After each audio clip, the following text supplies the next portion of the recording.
Up next, Authentically Detroit sits down with University of Michigan doctoral candidate Aya Waller-Bey about her research and work around the impact of trauma narratives in college admissions. But first, this week's hot takes from Bridge Detroit and Chalkbeat Detroit. Incinerator demo on track for Sunday despite some resident pushback, and fewer summer school options for Detroit families as district scales back. Keep it locked. Authentically Detroit starts after these messages. Hey, it's Stephen Henderson from WDET and Bridge Detroit. If you love listening to Orlando and Donna's incisive interviews and conversations on the Authentically Detroit podcast, I hope you'll also listen to the podcast I host, Detroit Today, from WDET on Detroit's NPR station. Detroit Today is a daily podcast where I talk with community leaders, elected officials, and residents of Detroit, the region, and the state about politics and the values that animate our communities. Listen to Detroit Today every day on your favorite podcast app.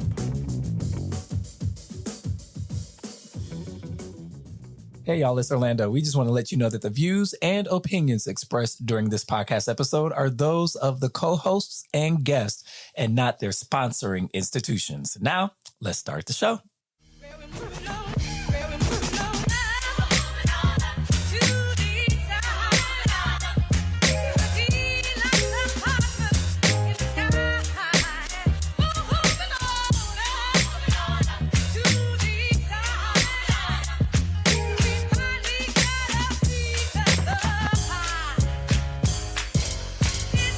Hello, Detroit and the world. Welcome to another episode of Authentically Detroit, broadcasting live from Midtown at the WDET studios.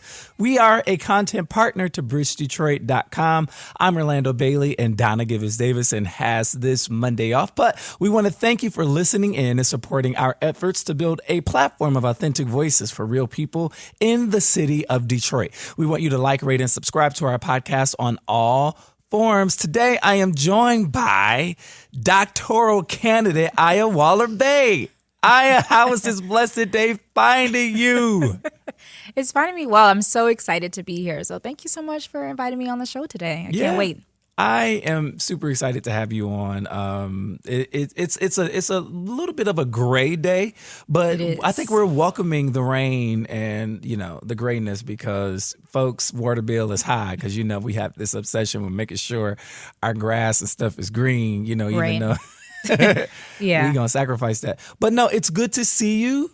Thank you. It's good to be seen. And I'm happy that you're here. We were just discussing how we met each other, and we met each other virtually. Yes. That happens. That's more and more common. It's becoming more and more common. We met each other virtually in 2020.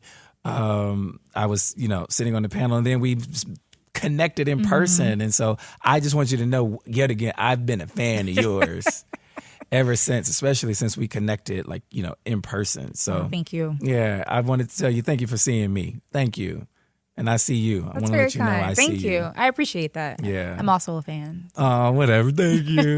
Thank you. I really wish you were here to meet Donna. Donna she's off from the podcast today because she has a major deadline with her day job over at Eastside Community Network. But I can't stress to you enough how excited Donna was to have the opportunity to talk to you. So hopefully this won't be your last time on. Right? Yeah. Oh, it won't be. And I'm sure our paths will cross. Okay. Right. So okay. All right. So I wanted to make sure we got a verbal commitment. Y'all heard that she said she gonna come back. All right.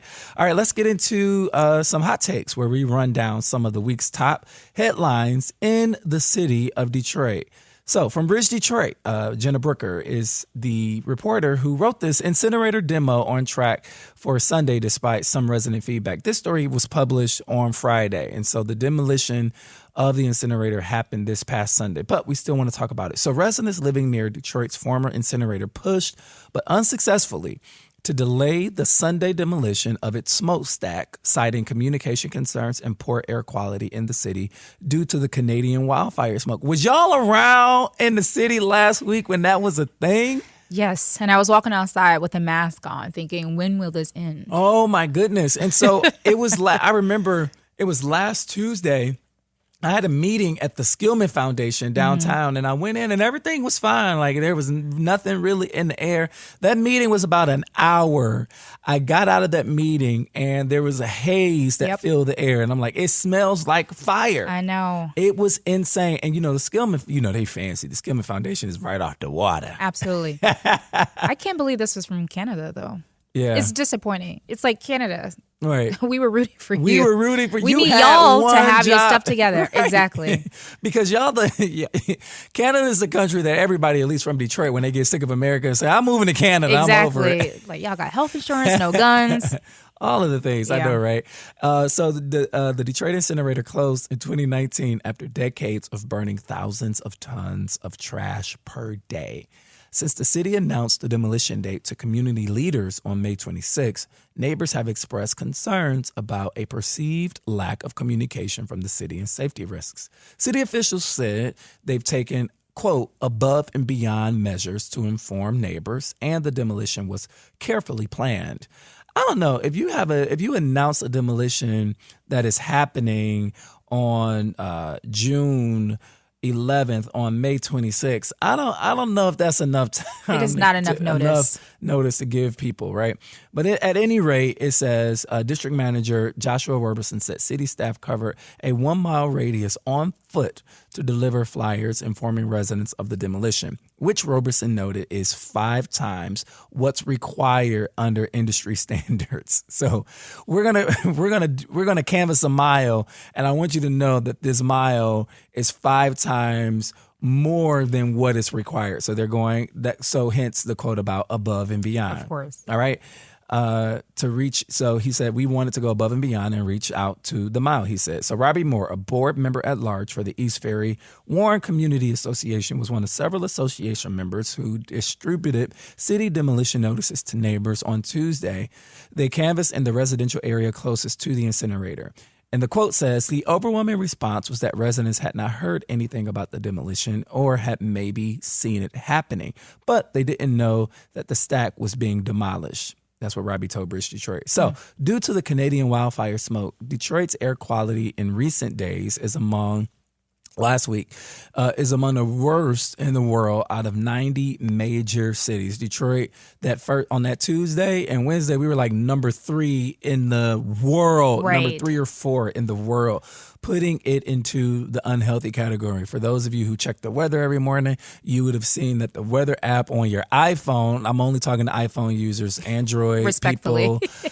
I don't know what y'all phones say, step your game up, but the iPhone lets us know about how healthy or unhealthy the air quality index is for that day. And it was in the red for most of last week. Yeah, it was dangerous. It was really dangerous. So despite the concern of poor air quality, the city continued plans on Sunday, and Homrich wrecking and Dyken explosive demolition led the implosion. All right, so here, there's so many ways we can handle commentary about this story, and I really want to hear what you have to think, what you think first. I mean, how are you reacting to this? Because I understand that industry standards state that we don't have to go an entire 1 mile radius to canvas folks, but we wanted to go above and beyond. But even just for city folks who aren't in the impact area, like to just know that this is happening, because if I don't live in the impact area,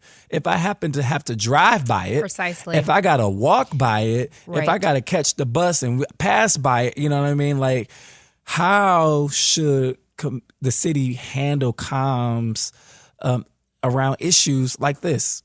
Yeah, I mean, I think that was an incredibly lazy approach, right? Of course, industry standard is this, but when it comes to that type of kind of inequality, you have to go not only over and beyond, but you need to over communicate. So I think the entire city of Detroit should have been notified. I think just like I knew that our weather and or temperature was hazardous during that time, I should have seen that on the news, what was happening. I think everyone in the city of Detroit, from our council people, I think it should have been broadcasted.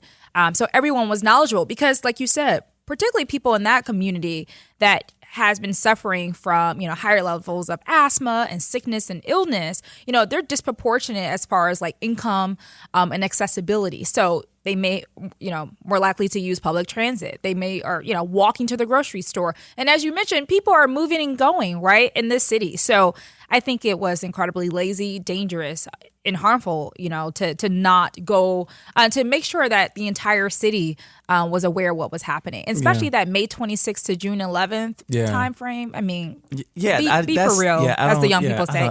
Be for real. As the young folks say.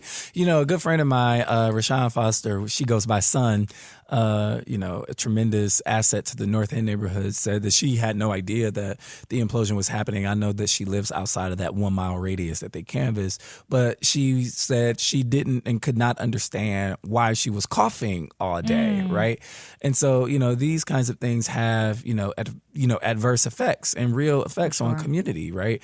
Mayor Duggan was also quoted that, it's just steel and concrete and it's not going to hurt anybody. It's like, but sir, it's steel and it's concrete and it's going to be imploded. Yeah. And so to the extent where we think as a city administration, it's valuable to give people a lot more lead time and to continue to over communicate, then we're going to continue to have this issue. One of the things that I know for sure from my research and study over the years is that your zip code determines your life expectancy. It does. And you have folks who have been living around that incinerator for years who have been fierce advocates in it coming down. And so I know that there are folks who are happy that it was coming down. But if there is, express hesitancy and concern about what the air could be after such an implosion, considering that we're already dealing with hazardous air and particulate matter in the air from the Canadian wildfires, I think those concerns, because they are concerns of residents, should be taken seriously, and that those concerns should be, addressed. And I guess the final thing that I would say about this is there is a text alert and a call alert that is sponsored by the city, the Emergency Network Connection or something like that, right? The Emergency Connection Network. That's what it's called, the Emergency Connection Network. And I want to name this because, something happened on Sunday where there was a robocall, right? So for folks who have signed up for the City of Detroit's Emergency Network Connection, they got a robocall letting folks know that the incinerator was going to be imploded, right? And it was being imploded in the 5 o'clock morning hour. So people got calls maybe within the 4 o'clock hour. And so it came up on some people's caller ID as ECN. And I want to clear this up. I want to make this clear for the record. And so someone tagged Donna Givens Davidson and myself on Facebook saying that I don't mean to be a jerk, but ECN should not be sending out robocalls at 4 a.m. in the morning. We've already known about this for weeks and blah, blah, blah, blah, blah, about, And not only was that person just loud and wrong, but I want to surface, the parallel, unequal but parallel lives that folks are living here in the city of Detroit, where there are some folks that have a heightened awareness of what's going on in and around the city because they have the privilege to be that aware, right? They're running in circles. They have access to internet. They have access to news outlets. They have access to people who pull the levers of power in City Hall who may have known about this for some time. And then there are so many people who do not have that same level of access. And so it's just gross unawareness on that part, right? But the other fact is what you're saying is really not factual. Number one, Eastside Community Network does not have the capability to do robocalls, right? It's not Eastside Community Network. And I know you may have been discombobulated because it was 4 a.m. in the morning, but not too discombobulated to post on Facebook and tag Donna Givens Davidson and tag Orlando Bailey. The other thing that, I said to this person is, me and we've been knowing each other for a long time. I've not been employed with Eastside Community Network since 2020. I've not been employed with Eastside Community Network since 2020. And so it was, just negligence on all parts. And so I think that to the extent where it's in the best interest of the safety and awareness of residents, if it's a 4 a.m. robocall because something is happening at 5 a.m., I welcome it. Yeah. Thank you. Thank you, City. And shout out to Donna Givens Davis and the Eastside Community Network. They do a whole lot, but they not calling people at 4 a.m. in the morning. I'm just saying. I need to sign up for I did not receive a call. I live in downtown Detroit. Yeah, So. yeah. The Emergency Connection Network. I have a link where you can sign up. I'll send it to you. Please. Yeah. I know if I welcome Donna. the call. Yeah, I know if Donna were here, she would have wanted the record corrected. So I just did that. Also, in hot takes, fewer summer school options for Detroit families as the district scales back. This is by Ethan Bacali at Chalk Beat Detroit. I love Ethan's byline. He's so talented. Detroit Public Schools Community District no longer plans to have the robust summer learning programs it offered to district families over the past 2 years using COVID relief aid from the federal government. It's pivoting back to a narrower range of offerings, course recovery for missed or failed classes to students in grades 8 through 12, a transition program for incoming kindergartners, and some limited activities in partnership with local recreation centers and public libraries. DPSCD was among the many Michigan school districts that used COVID relief aid to beef up their summer programming, offering anything from credit recovery to camps focused on robotics, sports, and culinary arts. The expanded options came at the right time for students struggling with academic impact of the pandemic and parents struggling with childcare.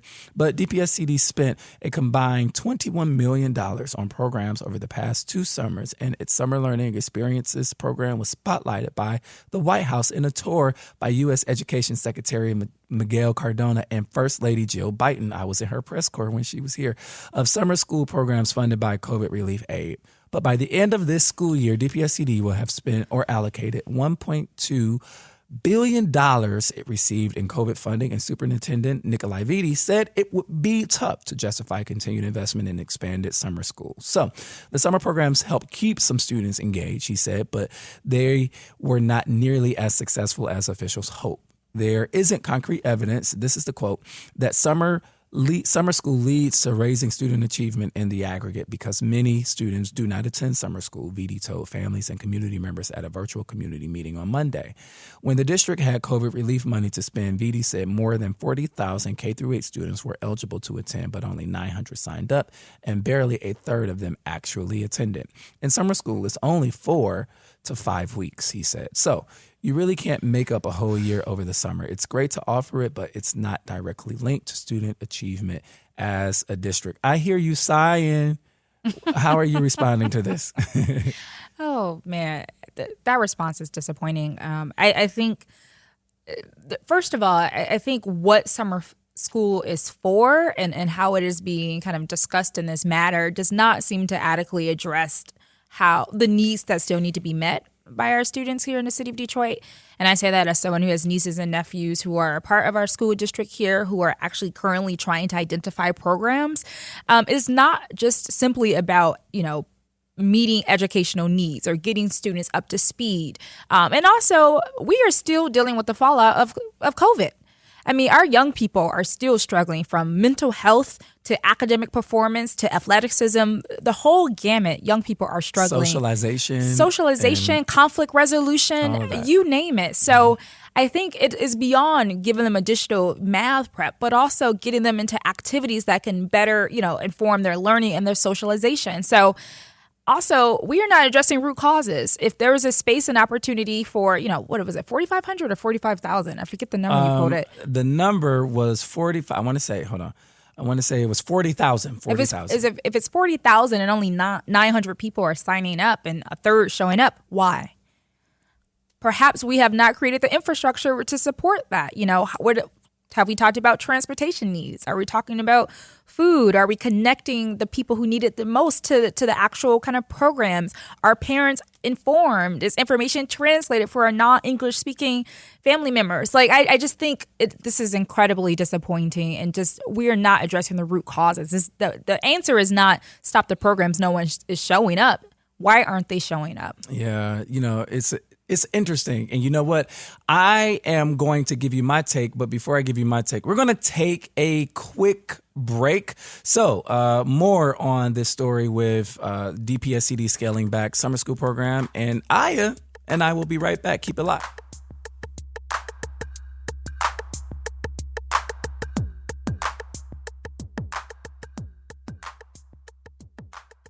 Founded in 2021, the Stoudemire is a membership-based community recreation and wellness center centrally located on the east side of Detroit. Membership in the Stoudemire is available on a sliding scale for up to $20 per year or 20 hours of volunteer time. The Stoudemire offers art, dance, and fitness classes, community meetings and events, resource fairs, pop-up events, the neighborhood tech hub, and more. Members who are residents of the east side have access to exclusive services in the wellness network. Join today and live well, play well, be well. Visit ecndetroit.org. Bridge Detroit is your news and engagement platform that is telling the stories of Detroiters rooted by community priorities. Started in 2020 by Pulitzer Prize-winning journalist Stephen Henderson, the newsroom has already established its footing as the go-to source for hyper-local perspectives that ask the hard questions, brings accountability, and searches out real solutions. It's free to become a member of this award-winning news organization. Visit bridgedetroit.com today to sign up to receive the news delivered right to your inbox. Bridge Detroit, by Detroiters, for Detroiters. Welcome back to Authentically Detroit. So Aya and I are talking about the scaling back of summer programming on part of the Detroit Public School Community District. And I teased what my hot take would be before we left. I want to talk a little bit about transportation and the actual physical infrastructure of our schools. A lot of our school buildings are old. And so what that means is most of them are completely uninhabitable by a student population or a staff population in the summertime. And as our summers are getting warmer and warmer, it really becomes more and more evident that we need to figure out how to ensure that our schools have updated heating and cooling systems. And so what does that mean, right? That probably means that some folks will have to travel a far distance outside of their neighborhood to be able to take advantage of some of the programs that's being offered. And we know that that is an inhibitor from folks and from students being able to participate, right? Depending upon how far it is, but depending upon if parents are comfortable letting their kids get on public transit or if they have a car or whatever, you know what I mean? Right. And so there's that barrier right there. And, I understand that cities and school districts got a once in a lifetime investment of American Rescue Plan Act dollars. But, as a nonprofit professional, when we get windfalls like that, we are constantly thinking about how to not only create the dope thing that's going to help as many people as possible, right? But how to sustain it. Precisely. And so if I get a windfall of some finances that allows me to start and erect different kinds of programming that we believe can be effective if we keep doing it, then I'm also seeking out and leveraging that capital to gain more capital, right? Right. And so to the extent where the city had an interest, not the city, but the district had an interest in continuing to provide viable options for activities in the summertime. I think that should have been top of mind for board members and the superintendent. I'm not saying that it's not, but it's not quoted in the story. And I guess, the other thing that I would say is, when you got $1 billion and all of this money, I think that there is a plan to upgrade the heating and cooling systems. I don't know what the timeline is. I asked Dr. Vitti at the Mackinac Policy Conference, how's the spending going? What's going on with the heating and cooling? He had a broad answer, but he says, they're on track to be able to spend all the money. So more on that as it comes. But I also would like to reemphasize while we're talking about how many students showed up. I think people forget that during COVID, since 2020, the school district has lost 2,000 students. Where the heck are these students? Where did they go? Right? And Exactly. that's something that we got to think about, and that's something that we got to acknowledge and do some work on. So 2,000 students disappeared in thin air, and we don't know where they went. I mean, we could speculate, right? But that's a tremendous loss. It is. It's a tremendous loss. So we'll be paying attention, and we'll be bringing an update back to you. But I want to talk about Aya. Aya is a fourth year doctoral candidate. So you almost doctor, or are you yet? Almost doctor. And I Almost just finished my 5th year, by the way. Is a fifth year doctoral candidate. She completed her BA in sociology with a social justice concentration. I like that. And minor in African American studies at Georgetown University in Washington. Is this on? In Washington, D.C. She then received the Gates Cambridge Scholarship in 2015 and earned her master's, what is that, in public health? In philosophy. In philosophy in education at the University of Cambridge in England.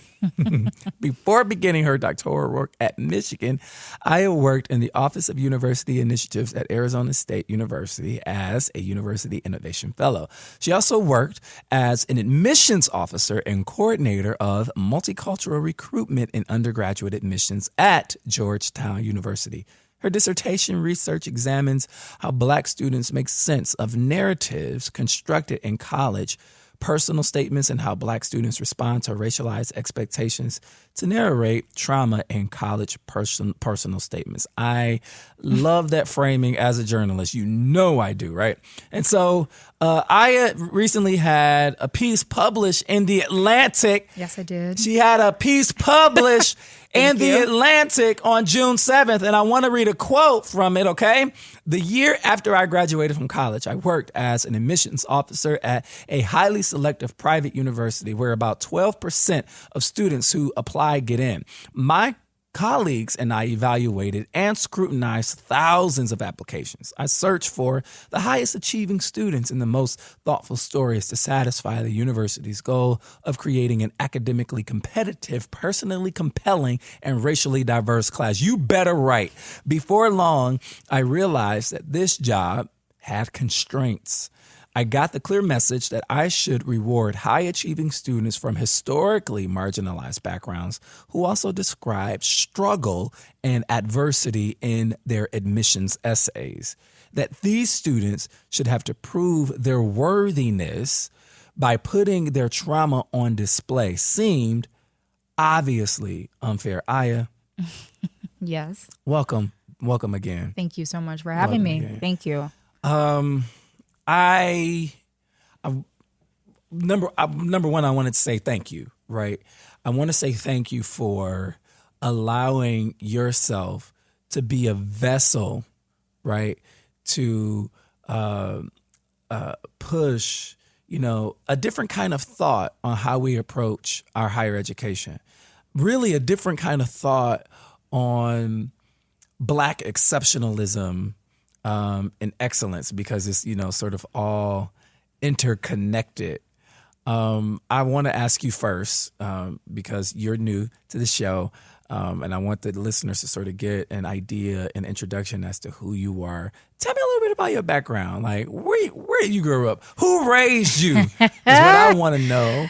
And where did this consciousness, from your undergrad to your master's to your doctoral studies, where did this consciousness come from? Yeah, thank you for that. So I grew up on Dexter and Linwood. You better say it. On the west side of Detroit, Sturtevant Street to be exact. So I grew up here in the city and, middle child of 5. Me too. Are you? Is that why we get along I think so great? Yes, I love middle children. Yeah. What's your zodiac sign? I'm a Taurus. Okay. All right. Yeah, May 18th. Okay.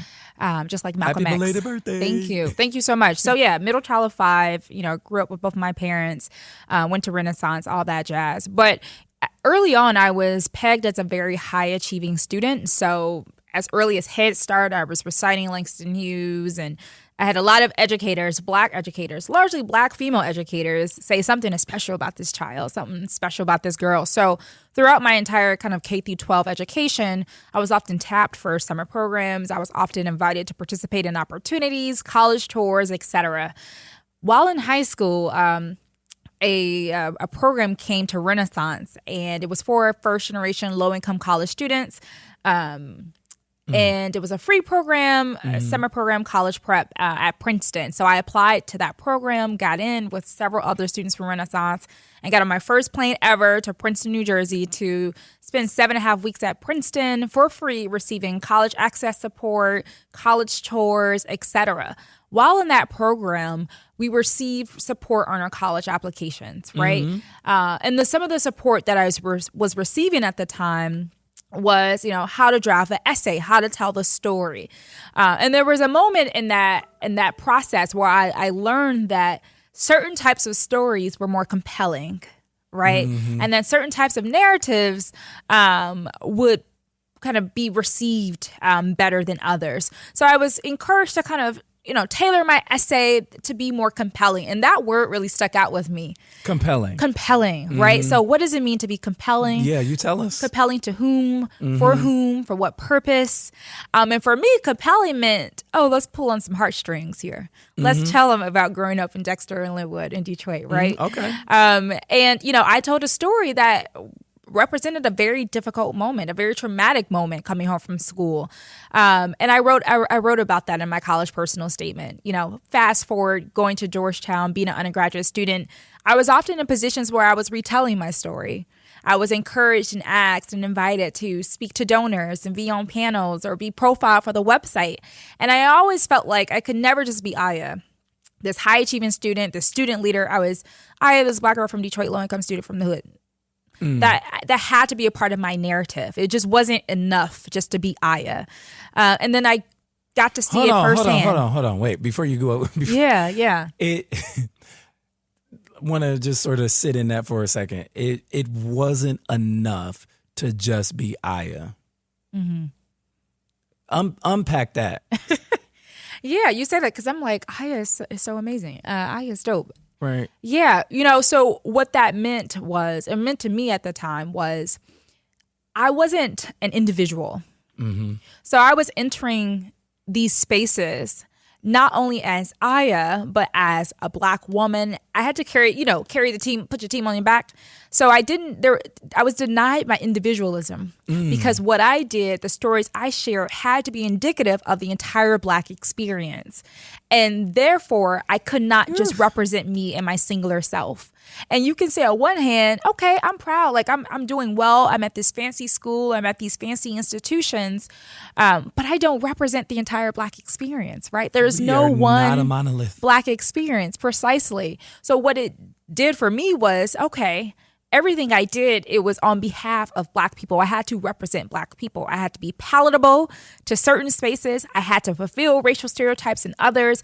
And it's so limiting and it's constraining, which is why I use that word constraint in the piece you read from the Atlantic article, because when I became an admissions officer, I felt the constraints of being on the other side, the constraints I experienced reading these essays and feeling like students wanted to limit their experience because they felt like that's what they needed to do. So I felt constrained reading and evaluating, and I felt like the students felt constrained on the types of stories they can tell about themselves. Talk a little bit about why that, number one, this word compelling that you used and sort of leveraging, trauma narratives to sort of tug at the heartstrings. And, I guess my inference in this is that it is in many ways to add to, number one, the grandiosity of these institutions to be able to say they saved the Blacks, they saved and had a hand in the, career success trajectory of Black students who come from urban cores. But what do you see? What have you seen? Yeah, I think that's a really important piece of it. And I think it's part of the story. I do think there is some white saviorism happening where there is a desire to say, tell us your story, tell us your pain, and then we can use that, we can commodify it to get dollars, or to say, like, look at the type of work we are doing, and then also get more dollars, right? So I think that helps. So we're going to have Aya come speak to the donors. For sure. We're going to put her up on the stage. Absolutely. Because we diverse and we saving lives.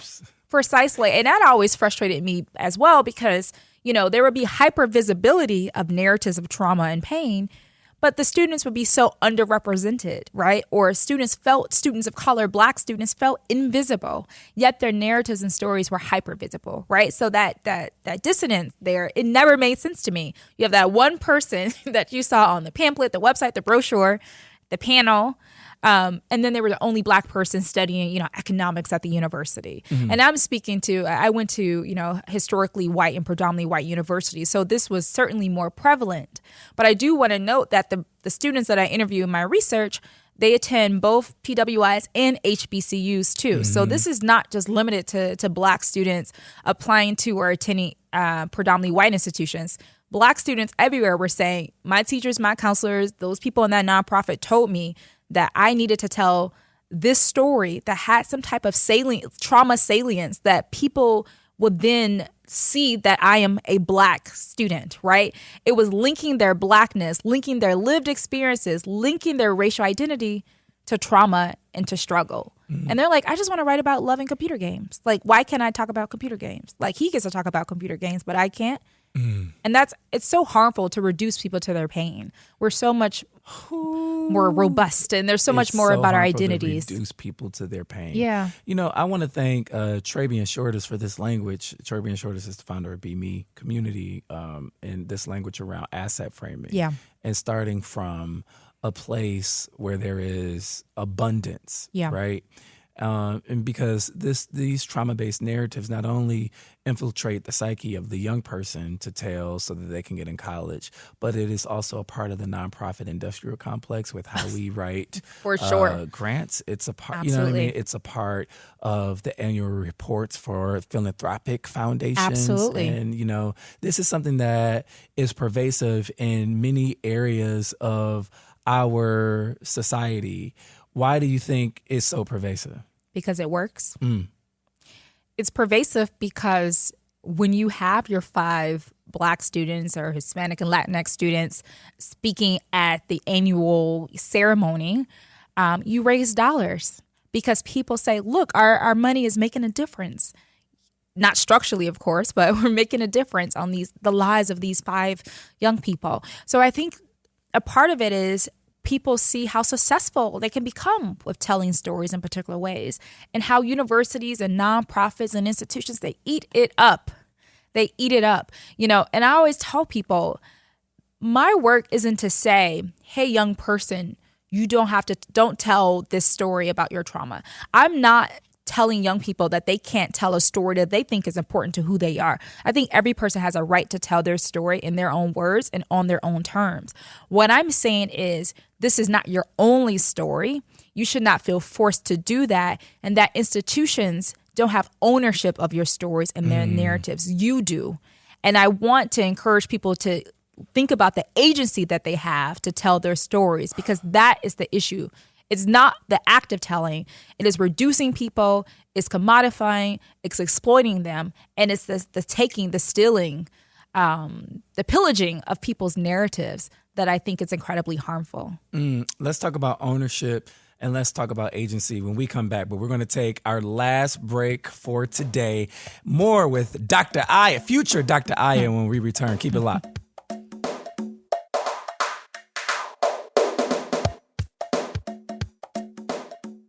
Have you always dreamed of being on the airwaves? Well, the Detroit Eastside Engaged Podcast Network, or DEEP for short, is here to make that dream a reality. Located inside the Stoudemire, the DEEP Network offers studio space and production staff to help get your podcast idea off the ground. Doesn't take a whole lot of work to get started. Just visit the Authentically Detroit page at ecn-detroit.org or call Sarah at 313-948-0344. Founded in 2021, the Stoudemire is a membership-based community recreation and wellness center centrally located on the east side of Detroit. Membership in the Stoudemire is available on a sliding scale for up to $20 per year or 20 hours of volunteer time. The Stoudemire offers art, dance, and fitness classes, community meetings and events, resource fairs, pop-up events, the Neighborhood Tech Hub, and more. Members who are residents of the east side have access to exclusive services in the Wellness Network. Join today and live well, play well, be well. Visit ecndetroit.org.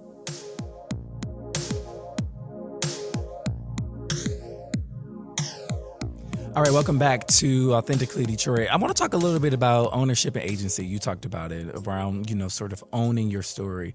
And I think people a lot of us have stories that are laced with trauma, but we also have stories that are laced with exuberant joy and triumph, right? One of the things that, Black Twitter always highlights is that even through traumatic times, Black folks going to find some joy. We're going to find a way to laugh. We're going to find a way to, express ourselves that is unique, to our culture. Do you think people don't know how to tell their stories the right way?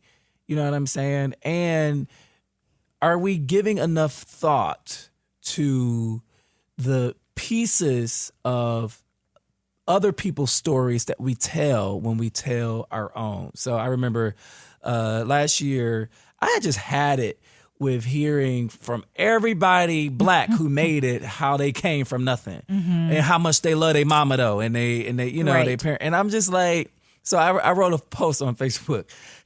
Y'all got to stop disrespecting your hardworking mamas by cascading this "I came from nothing" narrative when you make it, right? Imagine being that hardworking family member or that mom and hearing that's the takeaway, right? And it's the takeaway because that is what has traditionally been awarded, right? Yes. You've received the applause from that. And I said to my Facebook family, your non-exploitative story is just as compelling. Leave your people with their dignity. You know what I'm saying? And so with that, right, can you help our listeners, especially because we're in graduation season, right? Number one, help them figure out how to own their story and how to tell it the right way. Yeah, so I guess I'll push back a little bit on this framing of telling the story the right way. Yeah. Because I don't think it's about telling the story the right or wrong way. Yeah. I think how you tell your story is how you tell it. Yeah. I think one thing to think about is why we think certain parts of our stories are more important than others. Facts. So why do you think telling people that, you know, your mom, you know, left y'all and then came back, or you know, y'all had to eat in the dark. Like, why do you find that part of your narrative to be so important?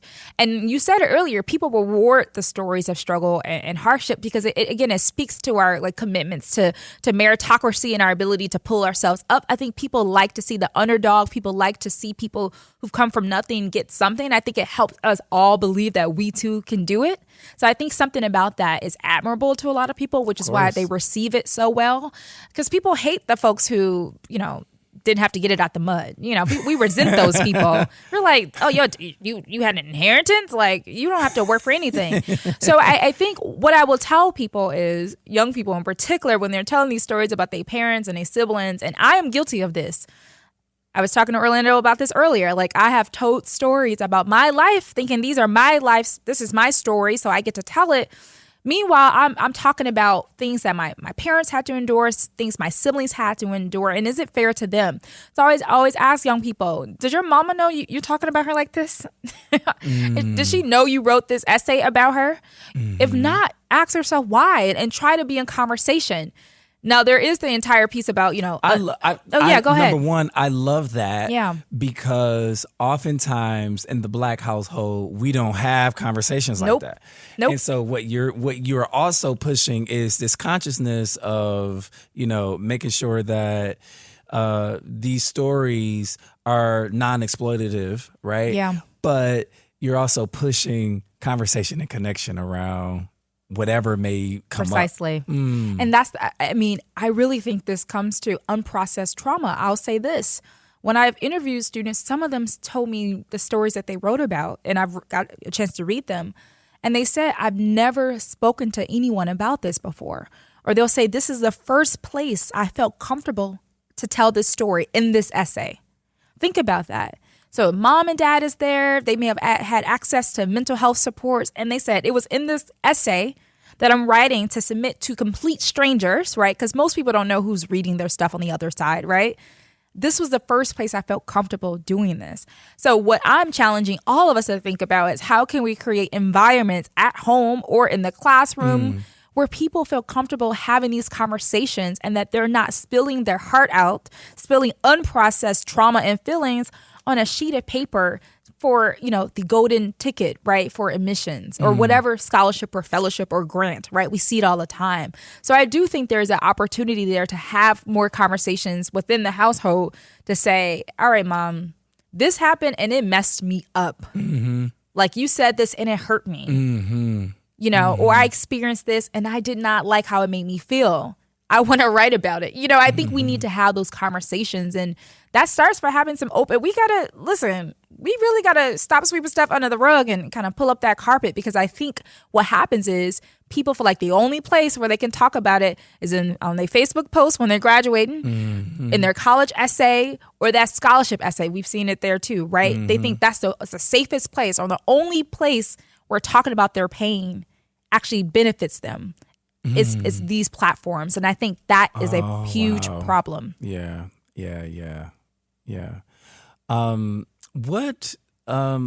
What are some of your research questions, right? The questions that you're trying to sort of suss out and find answers to, and what are you finding?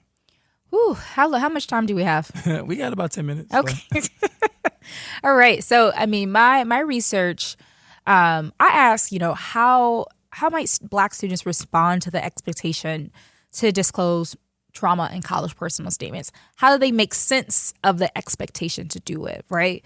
How do they then think about not only what they wrote about, but how it has informed their current undergraduate experience?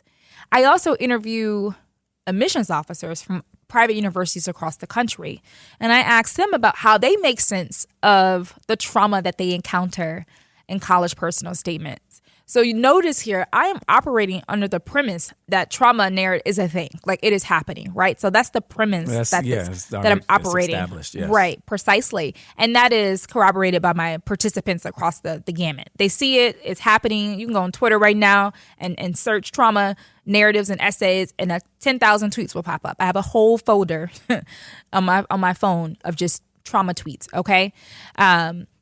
So what I'm hearing is quite a few things. So first, from my undergraduate students, I'm hearing that, they recognize that A, the expectation exists, but B, they felt they took different strategies or have different approaches to responding, right?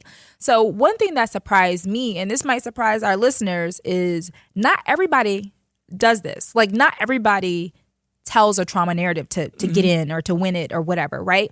Even if they have trauma. So when my students told me, A, we know it exists, right? We see it out there. But B, I'm going to take my own approach. So what I develop is just like 3 strategies, right, of what students do. I have A, the students who are playing the game. So the students say, you want trauma, I'm going to give it to you. Period. They know the game. They know the game. Gotcha. Right. Wow. And then I have the middle group students, the double dippers, as I like to say, who say, like, I know this is the game. I'm going to give you a little bit of that. But I also know the universities, I looked on their website, they like this type of student. I'm gonna give you a little bit of that. I'm gonna give you both. I'm giving you a little of me. I'm giving you what you want, or what I think you want, and I'm gonna lean into, who I am. Those are the double dipping students. They're trying to do all the things. And then C are the resistors. Those are students who are resisting. So bump y'all. I am not telling you a struggle narrative, a trauma narrative. I don't care. I had students, say, I am here and I am enough. Take it or leave it. Mm-hmm. And I just think it's so beautiful. And I think the resistors are actually students we don't talk about a lot. And they actually represented the majority of the students I interviewed, that they were, again, aware that the expectation existed, but said, I'm going to talk about, again, my love of building computer games, or I'm going to talk to you about going to Barack Obama's inauguration and me falling in love with, journalism and the stories about him. And I think that is incredibly beautiful. That didn't mean those students didn't have trauma, right? They were like, I had a lot of trauma. I didn't want to write about it, though, because you don't deserve that. I don't owe you all of me. Oh, my goodness. Have you done any sort of queries around, the views of the generation? Like, I love how you separated them out into, the 3 categories, but like, are Gen Zers pushing the envelope around, number one, having conversations at home about mental health and all of that, and pushing back? Are the millennial, in terms of like your interviewees and who you've been talking to, are you seeing any trends per generation? What are you saying? I am blown away about the level of sophistication and thoughtfulness that these young people have. So my students technically will be Gen Z. And one thing I appreciate was they all were like, it's happening. So there was a level of awareness. I think when I was doing my own process, I was just in it. I didn't can't think even about remember what I wrote about.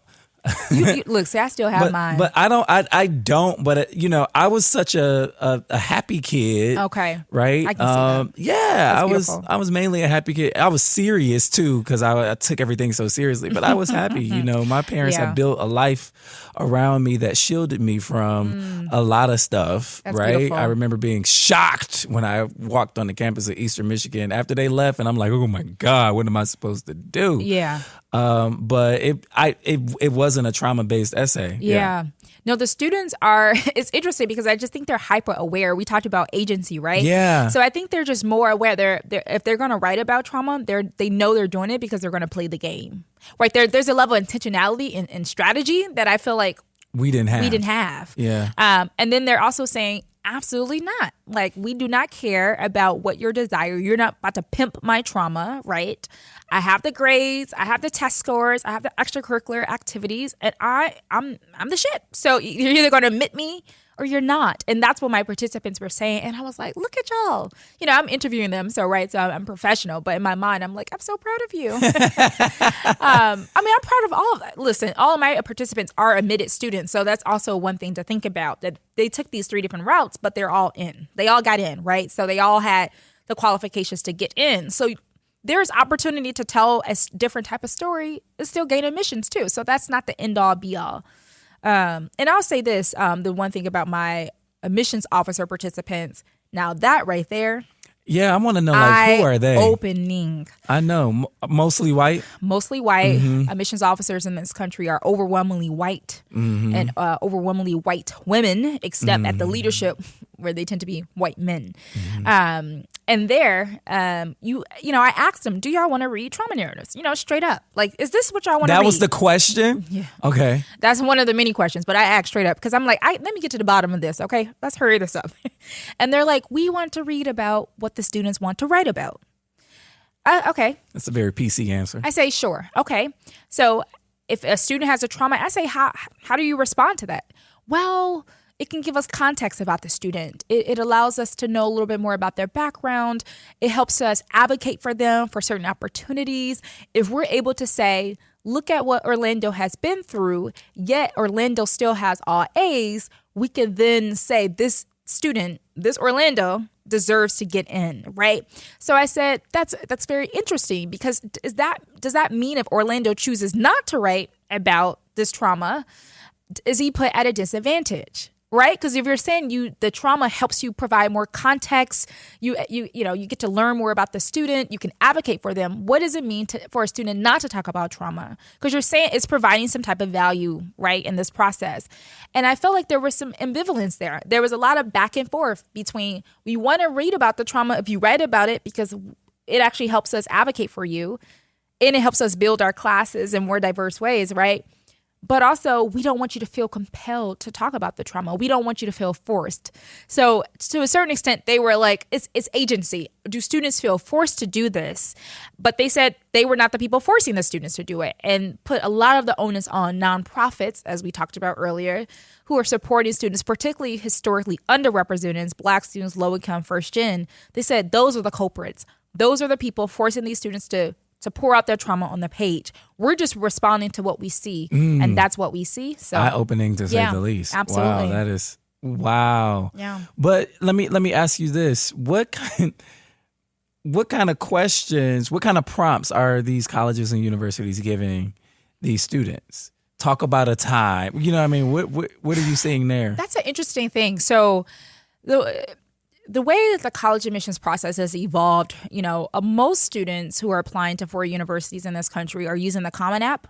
So the Common App is the largest application profile. Back in my day, I know, because I have no idea what that is. Yeah, yeah. It's an application portal where thousands and thousands of universities, so you can submit one application to multiple schools.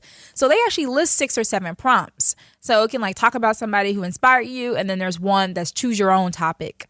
The thing is, and this is what I learned, no matter what the topics are, I still felt like Black students were still choosing to write about struggle or adversity and trauma. The topic could be tell me about the person who inspires you. Right. And the essay would be about Big Mama and then all the struggles Big Mama had to endure. So there was still overwhelmingly, regardless of what the question was. Now, I'll say this, as we think about the Supreme Court decision that will be coming down soon, you know, if the Supreme Court rules that, you know, considering race-conscious admission practices is unconstitutional, then universities are going to get real creative with the types of questions they are asking, because they're going to want to know what your race is without knowing what your race is. Yeah. What advice do you have for parents and students who are applying to undergrad or graduate programs right now? What advice? Yeah. I mean, how much time do we have? We're out of time, literally. Right. Sorry. Yeah. I mean, first of all, start now. I think so often people wait to the last minute. And there are a lot of free online kind of resources. College Greenlight is a great resource. They can reach out to me if they have some questions. But I think do not let this process overwhelm you.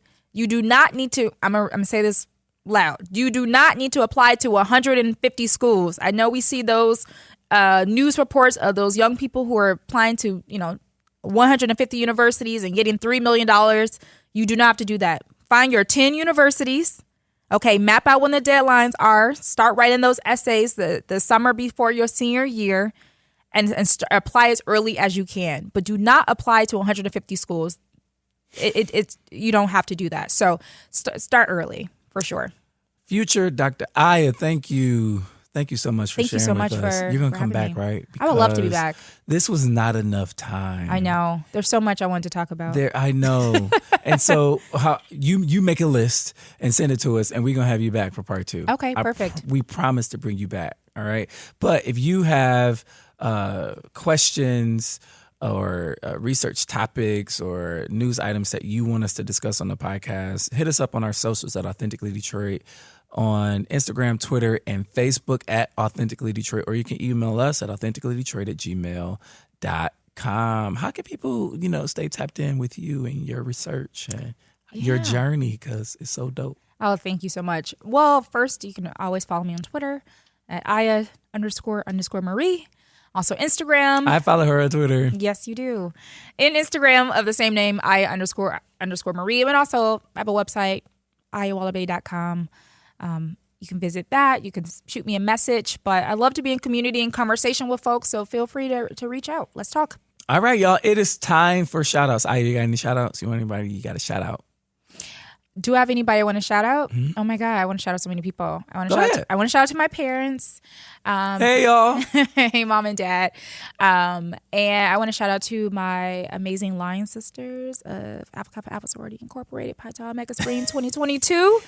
And just, happy anniversary. Oh, thank you. Thank you so much. Yeah. So, we just had a wedding over the weekend, and it was a blast. So shout out to my line sisters. Yeah, and my friends and family, Detroit, Orlando, Donna, thank you all so much for having me. No, thank you for accepting the invitation. We're honored to have you. Shout out to I want to shout out the Jefferson East Inc. Incorporated. I sit on the board for JEI, and over the weekend they had their annual Jazzin' at the Vanity Jazz Festival. Shut down a couple of blocks at Jefferson. That sounds nice. The neighborhood came out, showed up, and showed out.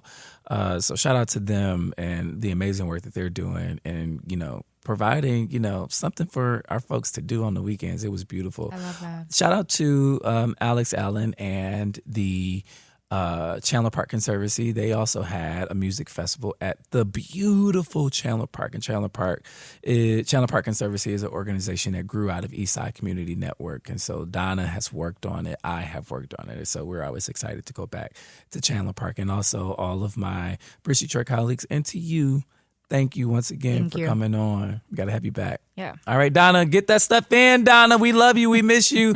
Until we see you again next time, we want you to catch the wave.